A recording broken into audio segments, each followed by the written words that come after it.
আসসালামু আলাইকুম এভরিওয়ান, কি অবস্থা সবার? আশা করি তোমরা অনেক ভালো আছো। আমি তোমাদের ইমরান ভাইয়া, ফাউন্ডার অফ ডিপ্লোমা ক্লাসরুম। আজকে আমাদের আলোচনার বিষয় হচ্ছে ম্যাথমেটিক্স 2 এর অধ্যায় 6, অর্থাৎ অন্তরক সহগ ও অন্তরীকরণ সম্পর্কে। তো গত ক্লাসে আমরা আলোচনা করেছিলাম the first principal of derivative, অর্থাৎ এই যে প্রথম সূত্রটা আছে, এই প্রথম সূত্রটা তোমরা যারা এই সূত্রটা করে আসোনি অবশ্যই করে আসবা, তাহলে এই ক্লাসটা একটু বেটার ফিল পাবা। আজকের ক্লাসে আমি দেখো কয়েকটা ত্রিকোণমিতিক ফাংশন বোর্ডে তুলে রাখছি। এই যে ত্রিকোণমিতিক ফাংশন গুলো দেওয়া আছে এবং তোমাদের প্রশ্ন করবে বোর্ড যে মূল নিয়মে এই ত্রিকোণমিতিক ফাংশন গুলোর অন্তরক সহগ নির্ণয় করো। কি বললাম? বোর্ড প্রশ্ন করবে যে মূল নিয়মে এই ত্রিকোণমিতিক ফাংশন গুলোর অন্তরক সহগ নির্ণয় করো। এখন কি সবগুলোই আসবে? না ভাইয়া, যে কোনো একটা বা দুটো আসতে পারে। ক্লিয়ার এতটুকু? আশা করি এতটুকু ক্লিয়ার। তো এখন যেগুলোর আমরা প্রমাণ করব, অর্থাৎ এই সূত্র অ্যাপ্লাই করে যে আমরা অ্যান্সারটা বের করব, সেইটা আবার তোমার নেক্সট চ্যাপ্টারে কাজ দিবে। এখন যেটা বড় প্রমাণ করে আমরা অ্যান্সারটা বের করব, সেইটা কি হবে বলতো? সেইটা তোমার নেক্সট চ্যাপ্টারে সূত্র হিসেবে ব্যবহৃত হবে। বুঝতে পারছো? তো চলো শুরু করা যাক। দেখো, এখানে দেওয়া আছে sin x।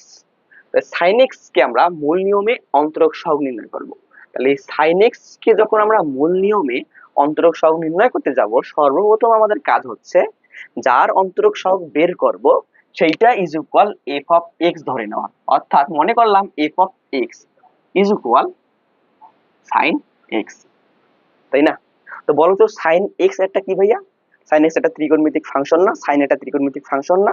তো গত ক্লাসে আমরা কি পড়াইছিলাম বলো তো? গত ক্লাসে আমরা পড়াইছিলাম sin, তারপরে হচ্ছে tan, তারপরে হচ্ছে cot, তারপরে হচ্ছে cos। এগুলো হচ্ছে ত্রিকোণমিতিক অপারেটর। বুঝছো? এটা পড়ানোর কারণ কি বলতো? তোমাদের একটু বেটার ফিল নেওয়া। কারণ তোমার লিমিট শব্দটার সাথে সচরাচর ওইভাবে পরিচিত ছিল না, যে ভাইয়া লিমিট বলতে কি বুঝো। আমি যখন ক্যালকুলাস ফার্স্ট করি তখন লিমিট কি খায় না মাথা দেয় এটা বুঝতাম না। তখন আমি কিন্তু ক্যালকুলাস পড়াশোনা করছি আর কি বারুন স্যারের কাছে। উনি বুয়েটে পড়াশোনা করছে, ওনার পজিশন অনেক ভালো ছিল। উনি ত্রিপলিতে 6তম। বুঝতে পারছো? তো উনি আমাকে এটা প্রথম শিখাইছিল যে ভাইয়া, লিমিট একটা অপারেটর। অপারেটরটা কি? যার নিজস্ব কোনো ভ্যালু নাই কিন্তু অন্য মানকে পরিবর্তন করতে পারে। তিনি উদাহরণ দিয়েছিল সাইন, ট্যান, কট, ক্রস, এগুলো। তো উনি উদাহরণটা দেওয়ার ফলে যে উনি বইটা পড়ে, আমি ওইভাবে আর চিন্তা ভাবনা না করে ওনার টেকনিকটাই ফলো করে তোমাদেরকে আমি লিমিটটা বোঝাইছি। তো গত ক্লাসে ক্লাসটা নেওয়ার পর আমার মনে হইলো না এই বিষয়টা একটু ঘাটাঘাটি করা দরকার। তখন ঘাটাঘাটি করে বুঝলাম যে সাইন, ট্যান, কট, কস যদিও এটা অপারেটরের মতো কাজ করে, তবে এটাকে অপারেটর ওইভাবে বলা ঠিক না। বুঝতে পারছো? সংজ্ঞা অনুযায়ী ওইভাবে অপারেটর বলা যায়, তবে এটাকে ওইভাবে আমরা অপারেটর বলবো না। এটাকে আমরা বলবো হচ্ছে ত্রিকোণমিতিক ফাংশন। যেটা আমি আগেও বলছি যে এগুলো একটা ত্রিকোণমিতিক ফাংশন, কিন্তু আমি ভাবছিলাম যে ত্রিকোণমিতিক ফাংশন না বলে অপারেটর বলাটাই শ্রেয়। যেহেতু উনি পড়াইছে, ওনার স্টুডেন্ট আমি, তো উনি ওইভাবে পড়াইছে, আমি ওইভাবে পড়াইছি। তবে এটা মারাত্মক লেভেলের কোনো ভুল না। তবে এইটা জেনে রাখো ভাইয়া, সাইন, ট্যান, কট, কস এগুলো হচ্ছে ভাইয়া ত্রিকোণমিতিক ফাংশন। ত্রিকোণমিতিক ফাংশন কেন হইলো ভাইয়া? দেখো, এখানে আমি sin x দিলাম আর এইদিকে দিলাম f অফ x, তাই না? এখানে x ইনপুট দেওয়ার কারণে আমরা আউটপুটে এইটা পাচ্ছি। যদি x এর জায়গায় আমি f অফ মনে করো a দিতাম, তাহলে এদিকে কি পাইতাম বলতো? আউটপুটে sin a পাইতাম। যেহেতু ইনপুটে একটা নির্দিষ্ট মানের জন্য আউটপুট পরিবর্তন হচ্ছে, সুতরাং আমরা বলতে পারি ভাইয়া এগুলো হচ্ছে ত্রিকোণমিতিক ফাংশন। তবে বোঝানোর সাপেক্ষে আমরা অপারেটরও বলতে পারি। এটা বললে সেই লেভেলের ভুল হবে না, তবুও আমি বলে রাখলাম, কারণ আমি চাই না আমার শিক্ষার্থীরা একটু ভুল শিখুক। তো উনি পড়াইছে বিদায় ওনার উত্তরসূরি হিসেবে আমি ওইভাবে বুঝাইছি। তবে আসলে হচ্ছে সাইন, কস, ট্যান, কট এগুলো হচ্ছে ত্রিকোণমিতিক ফাংশন। এটা সবাই জানে, তবুও আমি তোমাদের আবার শেখাই দিলাম। ক্লিয়ার? তো দেখো, F of X is equal আমরা লিখলাম হচ্ছে ভাইয়া সাইন এক্স। এখন আসো এর পরবর্তী কাজ কি? আমি কি বললাম? যার অন্তরক সহগ বের করতে বলবে সেইটা ইজ ইকুয়াল আমরা এফ অফ এক্স ধরে নেব। যেহেতু এখানে সাইন এক্স এর অন্তরক সহগ বের করতে বলছে, সুতরাং আমরা F of X is equal sine X ধরছি। যদি বলতো যে cos x এর অন্তরক সহগ বের করতে হবে, তাহলে আমরা কি লিখতাম বলতো? F of X is equal cos x। Clear এতটুকু? তো দেখো, আমরা যেহেতু এই সূত্রে অ্যাপ্লাই করে অঙ্কটা করব, তো দেখো এখানে x এর একটি ফাংশন দেওয়া আছে এবং আরেকটা দেওয়া আছে x প্লাস h এর একটা ফাংশন। তো আমরা x এর ফাংশনটা অলরেডি দেখছি। তাহলে বলতো এটা যদি হয় x এর ফাংশন, তাহলে f of x plus h কি হবে? সুতরাং এখানে x এর জায়গায় জাস্ট বসবে x প্লাস h, অর্থাৎ হবে sin এক্স প্লাস এক্স। এইটা বোঝার জন্য তো রকেট সায়েন্সের দরকার নাই, ইনপুটে যা দিচ্ছি আউটপুটে তো সেই কোণটাই পাবো, তাই না? এখানে ইনপুটে এক্স দিছি, এই কারণে আউটপুটে এক্স কোণ পাইছি। এখানে ইনপুটে এক্স প্লাস এইচ দিছি, এই কারণে আউটপুটে এক্স প্লাস এইচ পাইছি। তো দেখো আমাদের ফার্স্ট স্টেপ শেষ। এখন আমাদের কাজ হচ্ছে এই ফাংশনটা ব্যবহার করা। এই যে ইকুয়েশনটা আছে এটাকে এখানে আমাদের লেখা। দেখো ইকুয়েশনটা কেমন দেখতে বলো তো, ddx f of x, তাই না, is equal limit h tends to 0 f of x plus h minus f of x divided h, তাই না? ddx f of দ্বারা কি বোঝা যাচ্ছে বলো তো, ওই ফাংশনটার ডেরিভেটিভ ddx দ্বারা বোঝাচ্ছে ভাইয়া ডেরিভেটিভ নির্ণয় করতে হবে, আর f of x মানে বোঝাচ্ছে ভাইয়া ওই ফাংশনটা, তাই না? তো আমাদের কাজ হচ্ছে এখন এখানে ইকুয়াল চিহ্ন দেওয়া, এখানে লিমিটটাকে ঠিক রাখা, h টেন্ডস টু 0 টাকেও ঠিক রাখা। এখন এই f of x plus h এর মানটা আমরা কি পেয়েছি দেখো তো, এইটা না, অর্থাৎ পাইছি আমরা sin x plus h, R f of x এর মানটা আমরা কি পাইছি, f of x এর মান পাইছি আমরা sin x ডিভাইডেড h টাকে আমরা ঠিক রাখলাম, কিচ্ছু করি নাই, just f of x plus h equal লেখা যায় sin x plus h, এই কারণে এখানে লিখলাম, মাঝখানের বিয়োগ চিহ্ন ঠিক রাখছি, f of x ইকুয়াল লেখা যাবে sin x, এটাকেও ঠিক রাখছি। দেখো এখন আসো, তোমাদের আমি যখন আর কি চ্যাপ্টার 5 পড়াইছিলাম তখন কয়েকটা সূত্র লিখে দিয়েছিলাম, সেটা হচ্ছে sin c minus sin d এর সূত্র এবং cos c minus cos d এর সূত্র। তো sin c minus sin d এর সূত্র হচ্ছে 2 cos c plus d by 2 into sin c minus d by 2। দেখো তো এই সূত্রটা এখানে অ্যাপ্লাই হবে কিনা, দেখো এইটাকে মনে মনে তোমরা c ধরো, এটাকে মনে মনে c ধরো, আর x টাকে ধরো d, তাহলে কেমন সূত্রটা হচ্ছে sin c minus sin d। তাহলে আমরা এই সূত্রটা এখানে অ্যাপ্লাই করতে পারবো কি পারবো না? আমরা যখন এই ধরনের অঙ্ক সলভ করতে যাব তখন এই দুটো সূত্র মাস্ট মনে রাখা লাগবে। এবং এর জন্য কি করতে পারবা, এর জন্য তোমাদের কাজ হচ্ছে তোমরা যে সংযুক্ত কোণ, তারপরে গুণিত কোণ, আর যেগুলো যেগুলো চ্যাপ্টার আছে চ্যাপ্টার 7 থেকে চ্যাপ্টার 10 পর্যন্ত ম্যাথমেটিক্স 1 এর সেই সকল সূত্রগুলোকে তোমাদের সামনে টাঙ্গাই দাও। ওই সূত্রগুলোকে ছাড়া তোমরা কি অন্তরীকরণ করতে পারবা না? তোমরা কি মনে করো ক্যালকুলাসের যে কোনো অংশ করতে পারবা না? ওই সূত্রগুলো তোমাকে অবশ্যই লাগবে, সুতরাং এই সূত্রগুলোকে অবশ্যই তোমাদের মুখস্থ করতে হবে। এর জন্য চার্ট হিসেবে দেওয়ালে টাঙাই দিবা। হ্যাঁ, তো দেখো sin c minus sin d equal লেখা যায় কি 2 cos c plus d by 2 into sin c minus d by 2। তাহলে দেখো আমরা এখানে সূত্রটা অ্যাপ্লিকেশন করব, লিমিট h টেন্ডস টু 0 টাকে ঠিক রাখলাম, তাহলে sin c আর হচ্ছে sin d এর সূত্রটা কি 2 cos, তার মানে সামনে বসবে 2 into cos বসবে c plus d, c বলতে এইটা অর্থাৎ x plus h, d বলতে হচ্ছে ভাই শুধু x divided 2 cos c plus d by 2 into কি sin c minus d by 2, সাইনটাকে ঠিক রাখলাম, c বলতে কি ভাইয়া x plus h, আর d বলতে কি ভাইয়া জাস্ট x অর্থাৎ মাইনাস x ডিভাইডেড 2। নিচে কি আছে, নিচে আছে h, h টাকে আমি ঠিক রাখলাম, ক্লিয়ার এতটুকু? এখন আসো পরের লাইনে, পরের লাইনে আমি লিমিট h টেন্ডস টু 0 টাকে ঠিক রাখলাম। এখন দেখো কি হয়, 2 টাকেও আমি ঠিক রাখলাম, cos টাকেও ঠিক রাখলাম, দেখো এইখানকার x আর এইখানকার x যোগ করলে কি হয় ভাইয়া 2x, তাহলে cos 2x plus h divided হচ্ছে তোমার গিয়ে 2। আর এইদিকে কি দেখতেছি দেখো তো, এখানকার পজিটিভ x আর এখানকার নেগেটিভ x ভ্যানিশ, তাহলে হচ্ছে কি, তাহলে হচ্ছে তোমার sin h ডিভাইডেড 2। আর নিচে থাকতেছে কি, নিচে থাকতেছে জাস্ট তোমার x, তাই না? এখন আসে পরবর্তী লাইনে, পরবর্তী লাইনটা কেমন দেখতে হবে, লিমিট h টেন্ডস টু 0 টাকে আমরা ঠিক রাখবো, আর এইদিকে 2 cos টাকেও ঠিক রাখবো। এখন আসো a প্লাস b ডিভাইডেড যদি 2 থাকে আমরা এটাকে কিভাবে লিখতে পারি, আমরা এটাকে লিখতে পারি হচ্ছে এভাবে যে a divided 2 plus b divided 2, এটা লেখা যায় তো, তাই না? তাহলে এখানে আছে 2x প্লাস h আর ডিভাইডেড আছে 2, আমরা এটাকে লিখতে পারি এভাবে যে 2x divided 2 plus h divided 2, h divided 2, তাই না? দেখো তো এই 2 আর এই 2 কাটা যায় না, অবশ্যই এই 2 আর এই 2 কাটা যায়, তাহলে বিষয়টা দাঁড়ায় কেমন, তাহলে বিষয়টা দাঁড়াচ্ছে হচ্ছে ভাইয়া x প্লাস h ডিভাইডেড 2, বুঝো নাই? দেখো এখানে যেহেতু 2x প্লাস h আছে ডিভাইডেড 2 আছে, তা আমরা একবার 2x কে 2 দ্বারা ভাগ করব, একবার h কে 2 দ্বারা ভাগ করব, তাই 2x কে 2 দ্বারা ভাগ করলে জাস্ট থাকে x, আর h কে 2 দ্বারা ভাগ করলে থাকে h বাই 2। তো আমরা এই জিনিসটা এখানে ডিরেক্ট লিখে দেব, যেহেতু জায়গা আমাদের সংকীর্ণ এই কারণে আমরা ডিরেক্ট লিখে দেব এখানে যে x plus h divided 2, X plus H divided to আমরা এখানে ডিরেক্ট লিখে দিলাম। এর পরবর্তী কাজ কি? এর পরবর্তী কাজ হচ্ছে এখানে সাইন যে আছে এখানে এইচ বাই টুটাকে ঠিক রাখা। এখন আসো, লিমিটের ভিতরে যদি একাধিক ফাংশন থাকে তাহলে তাকে আমরা প্রোডাক্ট রুলসের সাহায্যে লিমিটের ভাগ দিতে পারি। বুঝতে পারছো? মনে করো লিমিট এখানে থাকলো, মনে করো ফার্স্ট বোঝার জন্য এ একটা ফাংশন, বি একটা ফাংশন, তাহলে আমরা কি করতে পারি জানো? এই লিমিট যেটা আছে এটাকে একবার এর সাথে দিব, লিমিট যেটা আছে একবার সেটা বির সাথে দেব। এর গুণফল আবার সম্মিলিত গুণফলের সমান। কি বললাম? আলাদাভাবে লিমিটের গুণফল হচ্ছে সম্মিলিত গুণফলের সমান। বুঝছো? তাহলে নিচে কি আছে ভাইয়া বলতো? এইচ আছে। তাহলে এখানে cos একটা ত্রিকোণমিতিক ফাংশন, sin একটা ত্রিকোণমিতিক ফাংশন, তাই না? তাহলে আমরা এটাকে কি করতে পারি বলতো? লিমিটের ভাগ একবার একে দিব, লিমিটের ভাগ একবার একে দিব। তাহলে লিমিট ঠিক রাখলাম, h টেন্ডস টু 0 ঠিক রাখলাম। তোমাদের গত ক্লাসে কি শিখেছি বলতো? লিমিট এবং যদি h টেন্ডস টু 0 হয় তাহলে sin h divided h is equal 1।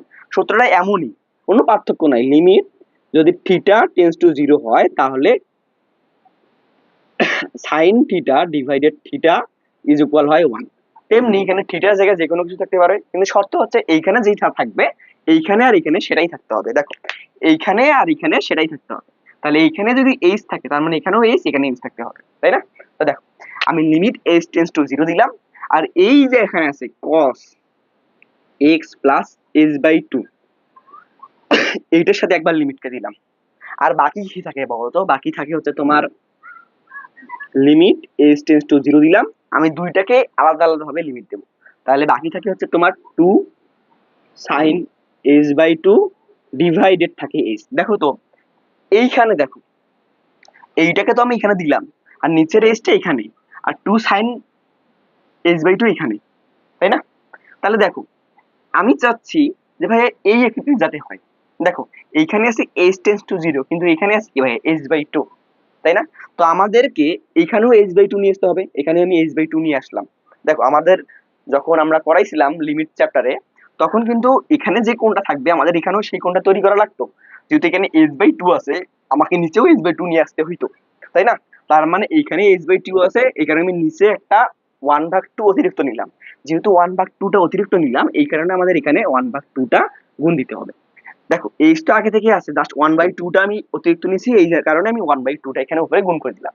এখন দেখো এই 2 আর এই 2 কাটাকাটি যায় কিনা? 2 হচ্ছে উপরের সংখ্যা আর এই 2 হচ্ছে নিচের সংখ্যা, তাই এই 2 আর এই 2 আমি কেটে দিলাম। তাহলে দেখো এখানে h বাই 2, এখানে h বাই 2, তার মানে এখানে কি জাস্ট h হবে না? এখানে জাস্ট h হবে না। তুমি h টেন্ডস টু 0 দিয়েও করতে পারো, তবে h বাই 2 দেওয়াটাই বেটার। আমি তোমাদের লিমিট চ্যাপ্টারে যেটা পড়াইছি তুমি এখানে চাইলে h টেন্ডস টু 0 রাখতে পারো, আর সবচেয়ে ভালো হয় তুমি যদি এখানে h বাই 2 টেন্ডস টু 0 দাও। ক্লিয়ার? এখন আমাদের কাজ কি? এখন আমাদের কাজ হচ্ছে ভাইয়া ডিরেক্ট মান বসাই দেওয়া। দেখো আমি এখানে দেখবো যে ভাই এখানে অনির্ণয় রূপ ধারণ করে কি করে না। যদি আমি h এর মান ডিরেক্ট এখানে 0 বসাই দিই তাহলে এটা পুরোটাই ভেনিশ হয়ে যাচ্ছে ভাইয়া, আমরা অনির্ণয় মান পাচ্ছি না। সুতরাং আমরা এখানে ডিরেক্ট h এর মান 0 বসাই দিব। যখন দেখবো ফাংশনের মধ্যে h এর মান বসার পরেও ফাংশনটা অনির্ণয় রূপ ধারণ করতেছে না, অর্থাৎ 0 ডিভাইডেড 0 রূপ ধারণ করতেছে না, সুতরাং আমরা ওখানে h এর মান ডিরেক্ট বসাই দিব। তাহলে যখন মান বসাবো তখন কি আর লিমিট দেওয়া যাবে? তখন লিমিট দেওয়া যাবে না। তার মানে দাঁড়াবে হচ্ছে এমন cos x প্লাস 0 ডিভাইডেড 2, তাই না? তো 0 ডিভাইডেড 2 মানে কি 0, আর x প্লাস 0 মানে কি জাস্ট cos x ই থাকতেছে। ক্লিয়ার এতটুকু? জাস্ট cos x থাকতেছে। আর এই দিকে দেখো এই যে পুরো জিনিসটা আছে এই পুরো জিনিসটার মান কি বলতো? এই পুরো জিনিসটার মান হচ্ছে ভাইয়া জাস্ট 1। যেহেতু লিমিট h টেন্ডস টু 0 ছিল আমরা এখানে h বাই 2 করলাম, কারণ কি এখানে h বাই 2 আছে এখানেও h বাই 2 আছে। তাহলে দাঁড়াচ্ছে এমন limit h by 2 tends to 0 sin h by 2 divided h by 2। তাহলে এর মানটা কি হবে? 1। যেহেতু এর মান 1 হবে তার মানে এখানে আমি 1 দিলাম। দেওয়ার পরে cos x এর সাথে 1 গুণ করলে আমরা পাই ভাই হচ্ছে cos x। তাহলে আমরা কি পাইলাম বলতো? ddx f of x, f of x বলতে কি ভাইয়া? sin x। অর্থাৎ আমরা পাইলাম ddx sin x is equal হচ্ছে ভাইয়া cos x। এইটাই হচ্ছে তোমার ভাইয়া পরবর্তী চ্যাপ্টারে সূত্র হিসেবে কাজে দিবে। আশা করি এটা বুঝছো। যদি না বুঝে থাকো তাহলে যখন আমরা পরের ত্রিকোণমিতিক ফাংশন গুলোর অন্তরক সহগ নির্ণয় করবো তখন বুঝে যাবা। তো আপাতত এতটুকু বুঝে রাখো। এখন আসো আমরা নেক্সট পেজে। এটা মুছে দিলাম, হ্যাঁ, তো এটা মুছে দিলাম, আর এটা মুছলাম না, উপরের লাইনটা আর মুছবই না যেহেতু সব ক্ষেত্রে এটা সমান। উপরের লাইনটা জাস্ট এতটুকু মুছে দিতে হবে, এতটুকু মুছে দিতে হবে। তো আমরা প্রথম নাম্বারটা সলভ করলাম। দেখো প্রথম নাম্বারটা আর দ্বিতীয় নাম্বারটা কিন্তু হুবহু সেম সেম, জাস্ট প্রথমের ক্ষেত্রে সূত্র পড়ছে এইটা, দ্বিতীয় ক্ষেত্রে সূত্র পড়বে এইটা। তো দ্বিতীয়টা আর তৃতীয়টা আবার সেম সেম। দেখো এই প্রথম 1 2 3, অর্থাৎ এখানে সবগুলো অঙ্কই সেম সেম, কিন্তু দেখো প্রথমটা আর দ্বিতীয়টা ভাইয়া একই, এখানে সাইড এক্স আছে, এখানে আছে cos x। তো আমি এইবারে cos 2x টা করে দিই। এখন আমরা cos 2x এর মূল নিয়মে অন্তরক সহগ নির্ণয় করব। তোমাদেরকে কি বলছিলাম বলো তো, যার অন্তরক সহগ নির্ণয় করব সেটা ইজ ইকুয়াল ধরে নিব f of x। যেহেতু আমি cos 2x এর অন্তরক সহগ নির্ণয় করতেছি, সুতরাং আমাদের কাজ হচ্ছে কি বলতো, f of x is equal cos 2x ধরে নেওয়া, তাই না? তাহলে বলো তো f of x plus h is equal কি লেখা যাবে? লেখা যাবে cos 2 into x plus h। যেহেতু এখানে ইনপুটে x হওয়ার কারণে 2 এর পরে x বসছে, এখানে ইনপুটে x plus h হওয়ার কারণে ভাইয়া 2 এর পরে x plus h বসবে। তো এইটাকে যদি আমি একটু সরলীকরণ করি তাহলে কেমন দেখা বিষয়টা, দেখা যাচ্ছে এমন cos 2 এর সাথে x গুণ করলে হয় 2x, 2 এর সাথে h গুণ করলে হয় ভাইয়া 2h, অর্থাৎ আমরা পাচ্ছি cos 2x plus 2h, তাই না? এখন আমরা সূত্রে অ্যাপ্লাই চলে যাব। এখানে লিমিটটাকে ঠিক রাখলাম, h টেন্ডস টু 0 টাকেও ঠিক রাখলাম। f of x plus h এর মান কি? f of x plus h এর মান হচ্ছে cos 2x plus 2h, তাই না? আর f of x এর মান কি বলতো, f of x এর মান হচ্ছে ভাইয়া cos 2x। ডিভাইডেড কি আছে? ডিভাইডেড আছে তোমার গিয়ে h। বুঝতে পারছো এতটুকু? ডিভাইডেড আছে তোমার h। তাহলে দেখো এইখানে কোন সূত্র অ্যাপ্লাই করছে দেখো তো, এইখানে cos c minus cos d সূত্র অ্যাপ্লাই করছে। দেখো এইটাকে মনে মনে c ধরো আর এইটাকে মনে মনে ভাইয়া d ধরো। তাহলে cos c minus cos d is equal আমরা লিখতে পারি 2 sin c plus d by 2 into sin d minus c by 2। তাহলে দেখো আমরা লিখতে পারি এমন যে লিমিটটাকে ঠিক রাখলাম, h টেন্ডস টু 0 টাকেও ঠিক রাখলাম, তো এইটা হচ্ছে c। তাহলে আমরা লিখতে পারি 2 into sin c plus d by 2। c বলতে কি ভাইয়া 2x plus 2s, আর d বলতে কি ভাইয়া 2x। ডিভাইডেড কি হবে? ডিভাইডেড হবে 2। তারপরে কি হবে বলো তো, তারপরে হবে তোমার sin d minus c। d বলতে ভাইয়া হচ্ছে তোমার 2x, c বলতে কি ভাইয়া minus 2x plus 2s। Divided কত? ডিভাইডেড হচ্ছে ভাইয়া 2। দেখো তো এই জিনিসটাকে আমরা একটা সরলীকরণ করলে কেমন রূপ পাবো, এইখানে আছে মাইনাস, তো মাইনাসের সাথে প্লাস 2x গুণ করলে কেমন হয়? Minus 2x। মাইনাসের সাথে আবার প্লাস গুণ করলে কি হয় ভাইয়া? মাইনাস। অর্থাৎ সরলীকরণ করলে আমরা পাচ্ছি এমন যে sin 2x minus 2x minus 2x। Clear এতটুকু? এখন দেখো আমাদের পরবর্তী কাজ কি। পরবর্তী কাজ হচ্ছে লিমিটটাকে ঠিক রাখা, h টেন্ডস টু 0 টাকেও ঠিক রাখা। দেখো এখন আমি 2 টাকে ঠিক রাখলাম, এখানে সাইনটাকেও ঠিক রাখলাম, 2x আর 2x যোগ করলে কি হতে হয় ভাইয়া? 4x। আর এখানে আছে কত ভাইয়া? 2h। তাহলে হচ্ছে 4x plus 2h ডিভাইডেড 2। আরেকটা মিস্টেক, এইখানে আমরা ডিভাইডেড h দিতে ভুলে গেছি, ডিভাইডেড h হবে, এখানে কি বললাম? ডিভাইডেড h হবে। তাহলে দেখো 2 into sin 4x plus 2h divided 2, আর একটা এদিকে থাকতেছে, দেখো এদিকে 2x পজিটিভ আর নেগেটিভ 2x ভেনিস, তাহলে থাকতেছে হচ্ছে তোমার sin মাইনাস 2h ডিভাইডেড 2। আর নিচে কি আছে ভাইয়া? ভাগ অবস্থায় আছে h, তাই না? নিচে ভাগ অবস্থায় আছে ভাইয়া h। তাহলে আরেকটা সূত্র পড়ছো তোমরা এসএসসি তে, যারা হায়ার ম্যাথ পড়াশোনা করছো বা ম্যাথমেটিক্স 1 যারা ভালো পড়াশোনা করছো, sin minus theta is equal লেখা যায় ভাইয়া মাইনাস sin থিটা। তাহলে বলো তো sin minus 2h divided 2 is equal আমরা কি লিখতে পারবো? Minus sin 2h divided 2। বুঝতে পারছো? তাহলে আশা করি বুঝতে পারছো। তাহলে আমরা লিখবো এখানে লিমিটটাকে ঠিক রাখলাম, h টেন্ডস টু 0 টাকেও ঠিক রাখলাম। দেখো এইখানে 4x কে ভাগ দিব একবার 2 কে দ্বারা, 2h কে ভাগ দিব একবার 2 কে দ্বারা। তাহলে 2 টাকেও ঠিক রাখলাম, সাইনটাকেও ঠিক রাখলাম, তাই 4x ডিভাইডেড 2 ইজ ইকুয়াল আমরা কত লিখতে পারি ভাইয়া? Just 2x। তারপরে প্লাস চিহ্ন ঠিক রাখবো, 2h ডিভাইডেড 2 ইজ ইকুয়াল আমরা লিখতে পারি কত ভাইয়া? Just h। এতটুকু কাজ শেষ। দেন এইদিকে আসো, এই টু কাটা, তার মানে জাস্ট থাকতেছে কেমন, জাস্ট থাকতেছে সাইন মাইনাস এস। তো sine minus theta is equal লিখতে পারি মাইনাস সাইন থিটা, তার মানে sine minus S is equal লিখতে পারবো আমরা মাইনাস সাইন এস। তার আমরা লিখতে পারি এখানে মাইনাস সাইন এস। আর নিচে ভাগ অবস্থা কি আছে ভাইয়া, নিচে ভাগ অবস্থায় আছে তোমার এস। তো এখন আমাদের কাজ কি বলতো, এখন আমাদের কাজ হচ্ছে এই লিমিটটাকে একবার সাইনকে দেওয়া আর একবার এই সাইনকে দেওয়া। লিমিট এইচ টেন্ডস টু 0 লিখলাম, তাহলে আমরা একবার এইখানে দিব সাইন 2x প্লাস এইচ, একবার এখানে দিব আর একবার এখানে দিব লিমিট এইচ টেন্ডস টু 0। এই জায়গায় থাকতেছে বলো তো কি, সাইন এইচ ডিভাইডেড এই যে এইচটা আছে না, এই এইচটা আমরা এবার এখানে দিব, এই এইচটা এখানে দিলাম। আর অতিরিক্ত কি থাকতেছে বলো তো, অতিরিক্ত তোমার থাকতেছে হচ্ছে ভাইয়া এই টু, অতিরিক্ত থাকতেছে ভাইয়া এই টু, আর অতিরিক্ত থাকতেছে ভাইয়া এই মাইনাস। এই মাইনাস টুটাকে আমরা একবার সামনে নিয়ে আসলাম, মাইনাস টুটাকে একবার আমরা সামনে নিয়ে আসলাম। তাহলে দেখো আমরা এখন কাজ কি করব, আমরা এখন কাজ করব হচ্ছে ভাইয়া, যেহেতু দেখতেছি এখানে অনির্ণয় রূপ ধারণ করতেছে না, সুতরাং এখানে এইচ এর মান ডিরেক্ট বসাই দিব 0। তার মানে মাইনাস টুটা ঠিক থাকবে, মাইনাস টুটা ঠিক থাকবে।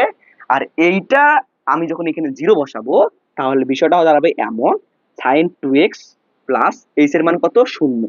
শূন্যর দাম আছে না, শূন্যের কোনো দাম নেই, এই কারণে আমরা সাইন 2x টাকে ঠিক রাখলাম। দেন আসো এই ফুল বিষয়টা দেখো তো কেমন দেখতে হয়েছে, এই ফুল বিষয়টা দেখো তো, এই সূত্র পড়ছে কি বলে নাই, limit h tends to 0 of sin h divided h is equal আমরা লিখতে পারি ভাইয়া 1। তাহলে এই জায়গায় দিব আমরা 1। তার মানে আমরা প্রমাণ পেয়ে গেলাম, সেই প্রমাণটা হচ্ছে -2 sin 2x। এটা কিসের মান পাইলাম ভাইয়া, আমরা পাইলাম যে ddx cos 2x এর অন্তরক সহগ হচ্ছে ভাইয়া -2 sin 2x। আশা করি এটা বুঝছো। এইটা যদি বুঝে থাকো তাহলে তোমরা কি এই সাইন ট্রিক্সটা পাবা না। দেখো এগুলো কিন্তু সবই একই নিয়ম, জাস্ট যার অন্তরক সহগ নির্ণয় করতে বলবে তার শুধুমাত্র এইখানে যদি sin 2x বলে sin 2x is equal f of x ধরবা, তারপরে যদি sin x বলে কি ধরবা বলো তো, sin x is equal f of x ধরবা, জাস্ট এতটুকুই, এর চেয়ে অতিরিক্ত কিছুই না। আশা করি তোমরা এটা বুঝছো। দেখো ভাইয়া এগুলো কিন্তু সবগুলো একই জিনিস, তো এখন আমরা করাবো হচ্ছে ভাইয়া কি sin x এর। তো আমি কি বলছিলাম, যার অন্তরক সহগ বের করব সেইটাই is equal f of x ধরে নেব। দেখো আমি f of x is equal sin x ধরছি, তাহলে বলো তো f of x plus h is equal কি হবে, f of x plus h is equal হবে sin a bracket x plus h, তারপর ব্র্যাকেট ক্লোজ, তাই না। তাহলে এইটার সাথে আমি এটা যদি গুণ করি তাহলে হচ্ছে sin ax প্লাস h, এতটুকু তো বুঝছো। তারপরে কিচ্ছু করি নাই, জাস্ট এই যে সূত্রটাতে আছে f of x plus h এর মান বসাই দিছি, দেন f অফ x এর মান বসাই দিছি, তাই না। তারপরে এখন আমরা কি করব দেখো, তারপরে আমরা করব হচ্ছে লিমিট ঠিক রাখবো, h টেন্ডস টু 0 টাকেও ঠিক রাখবো। তো দেখো এইটাকে যদি মনে মনে তুমি c ধরো আর এইটাকে যদি মনে মনে d ধরো, তাহলে sin c মানে sin এর সূত্র পড়ছে না, sin c মানে sin এর সূত্র কি, sin c মানে sin এর সূত্র হচ্ছে 2 cos c plus d। c বলতে হচ্ছে x প্লাস s, d বলতে কি ভাইয়া x, ডিভাইডেড কত, ডিভাইডেড হচ্ছে 2। তারপরে কি, তারপরে কি আছে বলতো, তারপরে আছে sin c minus d by 2। তার মানে sin দিব, c বলতে কি x প্লাস s বাই, তারপরে হচ্ছে বিয়োগ চিহ্ন, d বলতে কি x ডিভাইডেড 2। তার নিচে ভাগ অবস্থা কি আছে, তার নিচে ভাগ অবস্থা আছে ভাইয়া h। এখন দেখো লিমিটটাকে ঠিক রাখবো, h টেন্ডস টু 0 টাকেও ঠিক রাখবো, 2টাকে আমি সামনে নিয়ে আসলাম, 2টাকে কি করব সামনে নিয়ে আসলাম, 2টাকে আমি সামনে নিয়ে আসলাম, তাহলে থাকতেছে কি cos x আর x যোগ করলে হয় 2x প্লাস s ডিভাইডেড হচ্ছে ভাইয়া 2। তাহলে একবার আমি 2টাকে এর সাথে দেখবো, একবার 2টাকে এর সাথে দিব, তাহলে বিষয়টা দাঁড়ায় কেমন, তাহলে বিষয়টা দাঁড়ায় হচ্ছে এমন 2x divided 2 plus as divided 2। Clear. তারপরে দেখো সাইনটাকে ঠিক রাখলাম, এইখানকার পজিটিভ x নেগেটিভ x কাটা, তার মানে থাকতেছে sin as ডিভাইডেড 2। আর নিচে কি থাকতেছে, নিচে ভাগ অবস্থায় থাকতেছে ভাইয়া h, নিচে ভাগ অবস্থায় থাকতেছে h। এখন আসো পরের লাইনে, 2টাকে ঠিক রাখলাম, লিমিটটাকেও ঠিক রাখলাম, লিমিট h টেন্ডস টু 0। যেহেতু একাধিক ত্রিকোণমিতিক ফাংশন ব্যবহৃত হয়েছে, তার মানে লিমিটটাকে আমরা দুই জায়গায় দিব, একবার দিব এই জায়গার ক্ষেত্রে, একবার দিব এই জায়গার ক্ষেত্রে। দেখো তো এইখানকার 2 যদি কাটা যায় তাহলে থাকতেছে কি, তাহলে থাকতেছে হচ্ছে ভাইয়া cos ax plus as divided 2। তো একবার লিমিটটাকে এইটুকু অংশে দিব, আরেকবার লিমিটটাকে বাকি অংশে দিব। লিমিটটাকে বাকি অংশ কি থাকতেছে, লিমিট h টেন্ডস টু 0, একবার থাকতেছে হচ্ছে sine sine as divided 2 divided just h থাকতেছে, জাস্ট এই h টা এখানে গেল, তাই না? তো এই h টা যদি এখানে যায়, দেখো তোমাকে সূত্র মেলাইতে গেলে কি করতে হবে, as ডিভাইডেড 2 নিয়ে আসতে হবে না, as ডিভাইডেড 2 নিয়ে আসতে হবে, তার মানে আমাদের a/2 টাকে অতিরিক্ত নিতে হবে। যদি a/2 এখানে অতিরিক্ত নিলাম, এই কারণে এখানে আমাদের a/2 টাকে অতিরিক্ত হিসেবে গুণ করতে হবে, তাই না? যেহেতু ভাই কোণের মানটা কেমন, দেখো তো কোণের মান as ডিভাইডেড 2, তার মানে আমরা এখানে দিব as ডিভাইডেড 2 টেন্ডস টু 0। এখানে যে কোণের মানটা হবে ওই কোণের মানটা আমরা এখানে দিব, যে as ডিভাইডেড 2 টেন্ডস টু 0। তাহলে সামনে 2 ঠিক রাখলাম। এখন আমরা এইখানে ডাইরেক্ট মান বসাই দেব, h এর মানটা ডাইরেক্ট মান বসাই দেব।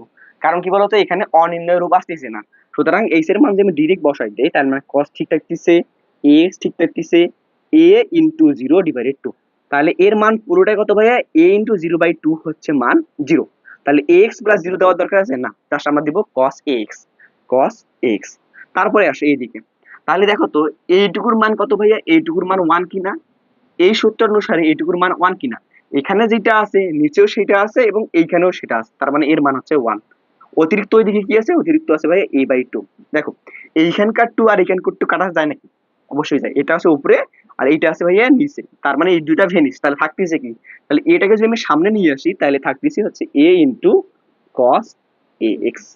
আবার এই আর এই গুণ করে a স্কয়ার বানাই দিও না, বুঝছো, এই এটা কিন্তু সামনে যাবে, তাহলে a ইনটু থাকতেছে cos x। তার মানে আমরা পাইলাম ddx sin ax এর ডিফারেন্সিয়েশন হচ্ছে a ইনটু cos x। এতটুকু ক্লিয়ার?